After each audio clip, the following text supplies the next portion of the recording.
Nagsimula ang pelikula sa isang magkakaibigan na isa-isang pinapatay ng isang butcher at may saltik sa pag-uutak na nagngangalang Jed Sawyer. Hanggang ang isa sa mga ito ang nagawang makaligtas sa kabrutalang ginawa ni Jed kaya naman agaran itong nagsumbong sa mga pulis. Makalipas ang ilang araw ay dumating sa bahay ng mga Sawyer si Sheriff Hooper upang hulihin si Jed. Hanggang sa lumabas na ang ama ni Jed kung saan nakahanda na rin ang ilan pa nitong kapamilya kung sakaling may magaganap na barilan. At upang hindi na lumala ang sitwasyon ay napagpasyahan na ng mga ito na isuko na si Jed dahil sa kanyang nagawang pagpatay sa mga kabataan. Kaya naman agaran siyang pinuntahan ng ama nito at pinagsisigawan dahil sa kaugakang ginawa nito. Ngunit ilang saglit lang ay dumating ang ilan pang mga armadong lalaki at kasama ng mga ito ang hindi pa noong alkalde ng bayan na si Bert. Kaya naman agaran pinigilan ni Hooper ang mga ito upang hindi na lumala ang sitwasyon. Hanggang sa biglang umatake ang mga tauhan ni Bert at sinunog ang bahay ng mga Sawyer sabay pinagbabaril. At nang makita ng mga ito na tila wala nang nakaligtas sa pamilyang Sawyer ay nagsaya sina Bert at mga tauhan nito. Ngunit nagalit naman sa mga ito si Hooper dahil sa hindi makataong pagpatay sa pamilya. Pagkagabihan ng maging abo na ang bahay ng mga Sawyer ay sinuri nila ang mga bangkay ng pamilya hanggang sa makita nila ang isang chainsaw na gamit ni Jed. Lumipat naman ang eksena kay Gavin habang sinusuri nito ang buong paligid ay napadpad ito sa isang bodega ng mga Sawyer hanggang sa nakita nito ang isang babae na may hawak na sanggol na nagawang makaligtas sa sakuna. Ngunit nang magawa na nitong kunin ang sanggol sa babae ay tinadyakan niya ito dahilan upang agaran itong namatay dahil sa pagbagok ng ulo. At nang makuha na ni Gavin ang sanggol na babae ay agaran niyang idinala ito sa kanyang asawa na labis namang ikinatuwa ng mga ito dahil sa matagal na nilang pangarap na magkaanak. Lumipas ang ilang taon nang lumaki na ang sanggol na pinangalan ang Heather at habang ito ay nagtatrabaho sa isang grocery store ay ginambala naman siya ng kanyang kaibigan na si Nikki upang paalahanan sa kanilang bakasyon. At nang natapos na ang trabaho ni Heather ay agad siyang pumunta sa bahay ng boyfriend nito na si Ryan at mayat-maya ay nauwi sa bardagulan. Ngunit biglang tumunog ang doorbell kaya naman hindi natuloy ang mga ito sa kanilang ginagawa. At nang makabalik na si Ryan ay may dala itong sulat na para kay Heather kung saan nakasaad sa sulat na pinamanahan siya ng kanyang lola dahil sa pagkamatay nito. Ngunit nagtaka si Heather dahil matagal nang patay ang lola nito dahilan upang malito ito sa kanyang pagkatao. Kaya naman agaran niyang pinuntahan ang kanyang mga magulang na nagpalaki sa kanya hanggang sa inamin ng mga ito na siya ay isang ampon. At dahil sa sama ng loob ni Heather ay agaran itong umalis sa kanilang bahay at agarang pumunta kay Ryan upang sabihin na siya ay isang ampon at gusto niyang pumunta sa Texas upang makita ang kanyang totoong pamilya at tunay niyang pagkatao. Hanggang sa sinabihan siya ng kanyang kaibigan na si Nikki at Kenny na gusto nilang sumama sa Texas kaya naman agaran na silang umalis. Pagkagabihan habang umuulan ng malakas ay napahinto sila sa isang gasolinahan upang mamili ng kanilang makakain at nang sila ay papaalis na ay hindi sinasadya na nakabangga si Kenny ng isang lalaki. At nang magawa ng makatayo ang lalaki ay nagpakilala ito sa grupo bilang Daryl at nagtanong sa mga ito kung saan sila pupunta. At nang malaman ni Daryl na pupunta ang mga ito sa Texas ay nag-alok ito ng pera kina Ryan upang makisabay sa kanila. At nang makarating na sina Heather sa Texas kung saan naka-address sa sulat ang nasabing bahay ay namangha ang mga ito dahil sa malaking gate na nasa labas. Hanggang sa dumating na rin ang abogado ng kanyang lola at dito binigay kay Heather ang mga susi ng mansyon at mga dokumento ng kayamanan ng pamilya. At nang nakapasok na sila sa loob ng mansyon ay labis pang natuwa si Heather dahil sa mga gamit na mamahalin sa loob nito. At upang masuri pa ni Heather ang loob ng mansyon ay naglibot-libot muna ito hanggang sa mapunta ito sa likod ng mansyon kung saan nakalibing ang kanyang mga tunay na pamilya at lola nitong si Verna. Mayat-maya ay napagdesisyunan ng grupo na bumili muna ng mga pagkain sa bayan para sa kanilang hapunan habang si Daryl naman ay nagpaiwan sa mansyon at nagpresenta na siya ang magliligpit at mag-aayos ng kalat sa mansyon. At nang makita na ni Daryl na nakaalis na sila Heather ay dito na niya ginawa ang tunay niyang pakay sa mansyon at kinuha ang mga mamahaling gamit at ilan pang pwede nitong ipagbili. At dahil sa iniwan ni Heather ang susi ng mansyon ay ito ang ginamit ni Daryl upang makapasok sa bawat kwarto ng mansyon upang magnakaw. Hanggang sa mapunta ito sa isang kusina at nakita ang nakatagong pinto sa likod nito kaya naman agaran niya itong pinasok. At nang ito ay nakapasok na sa sekretong kwarto ay nagtaka ito nang makita nito ang isang bulok na pagkain na nakalagay sa labas ng isa pang pinto na animoy may isang aso ang nakakulong sa loob nito. At dahil sa kagrapala ni Daryl ay pinilit nitong mabuksan ang pinto sa pag-aakalang may nakatagong kayamanan sa loob nito. Kaya naman agad itong naghanap ng matulis na bagay sa cabinet ng kwarto ngunit paglingon nito ay bigla siyang inatake ni Jed at pinatay gamit ang martilyo. At nang makabalik na ang grupo ay nagtaka na lang ang mga ito dahil sa mga gamit na nawawala at susi ng mansyon. Kaya naman napagtanto ni Heather na isang magnanakaw si Daryl at mangguguyo. Pagkagabihan habang nagluluto si Kenny para sa kanilang hapunan ay may nakita siyang isang pinto sa kusina at dahil sa kuryosidad nito ay pumasok ito sa loob ng kwarto hanggang sa makita niya ang bag ni Daryl.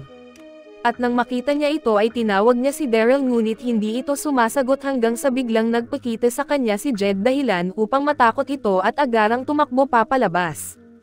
At dahil sa kalampahan ni Kenny ay nadapa ito sa hagdan dahilan upang mahuli siya ng ugok at hinayla pababa. Lumipat naman ang eksena kay Nikki kung saan nagsusumbong ito kay Ryan sa nakita nito. Kaya naman agad sumunod si Ryan kay Nikki sa kulungan ng mga kabayo upang tingnan ang sinusumbong nito.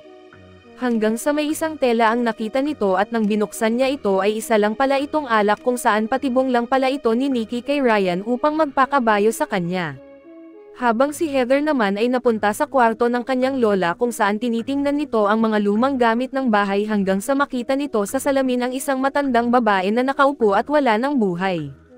At nang mapagtanto nito na yun ang kanyang lola ay napatakbo ito at agarang pumunta kina Ryan ngunit nang makababa ito ay nagtaka ito dahil nawala na ang kanyang mga kaibigan.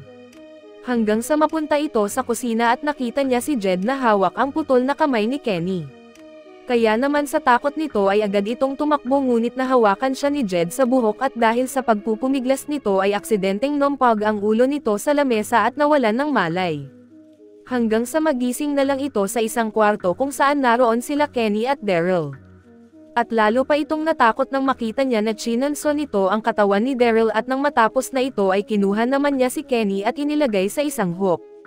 At dahil sa buhay pa ito ay nagsusumigaw ito sa sakit hanggang sa tangkain nito na kunin ang maskara ng ugok kaya naman nagalit ito at chinanso ang katawan nito. Hanggang sa napansin na lang ng ugok na tumatakbo na palabas si Heather kaya naman agad niya itong hinabol. At dahil may pagkatanga rin si Heather ay nadapa ito sanhi upang mapilayan ito.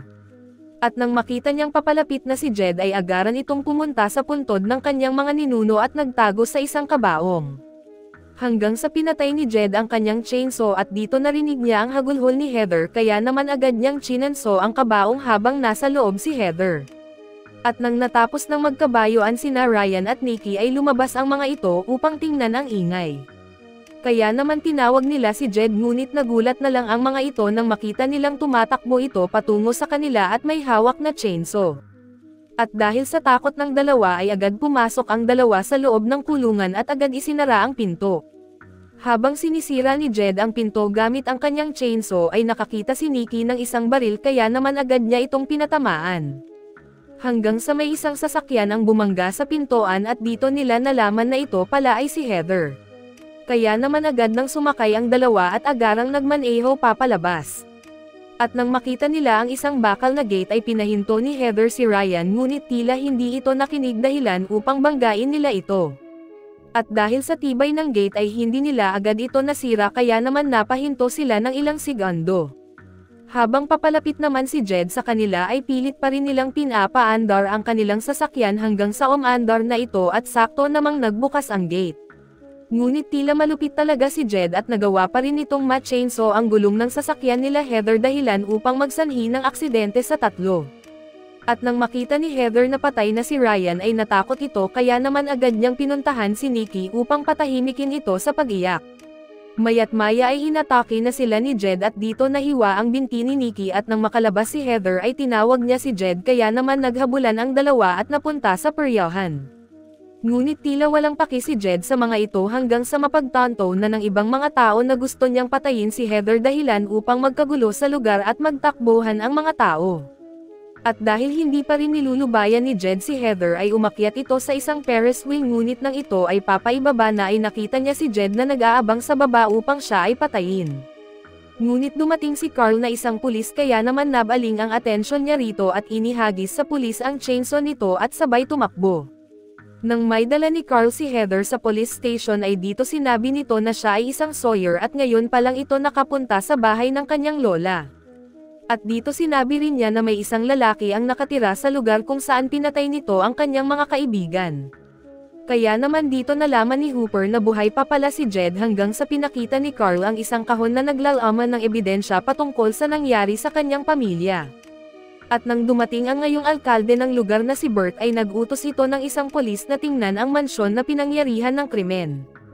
Kaya naman agad nang pumasok ang polis sa mansyon at dito nakakita ito ng mga bakas ng dugo sa sahig at ito ay sinundan ng polis.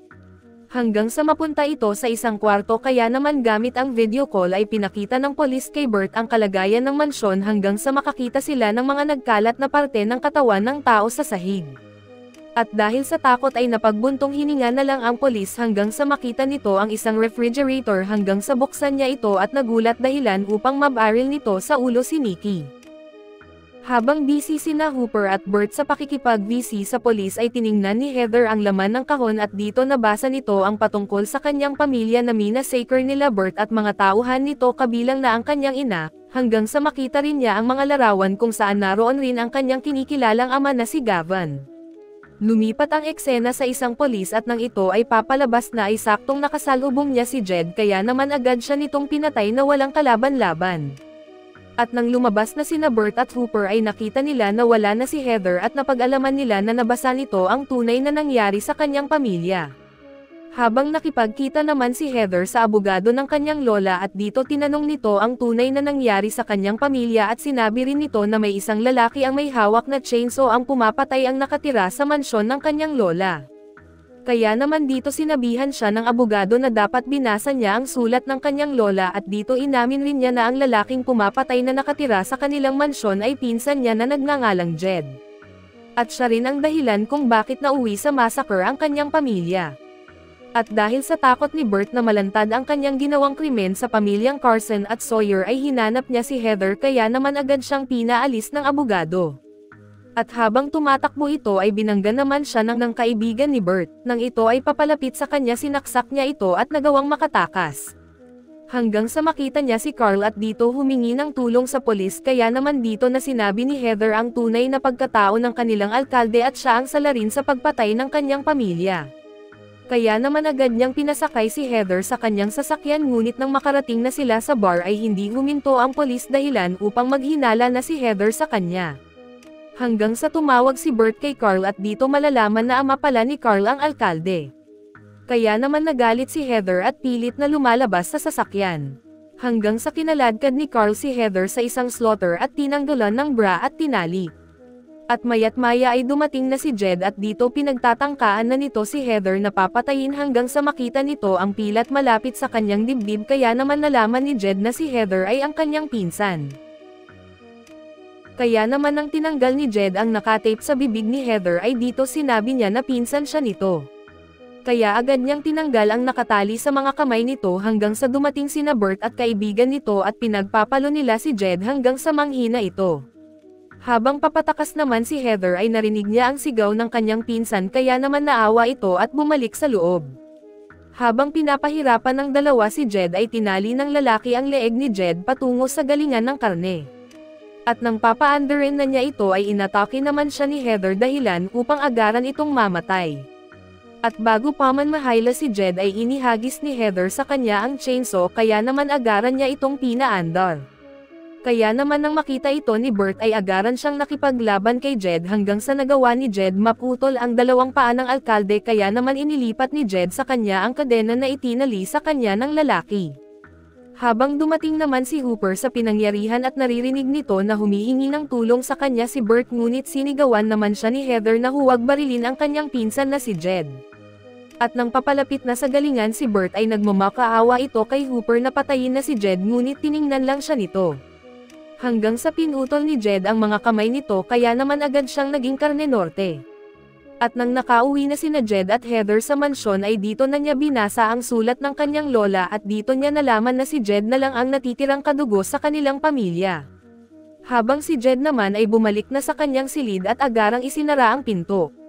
Lumipat ang eksena kina Gavin at kinikilalang nanay nito sa mansyon ay bigla namang bumulaga sa kanila si Jed dahilan upang matakot ang mga ito.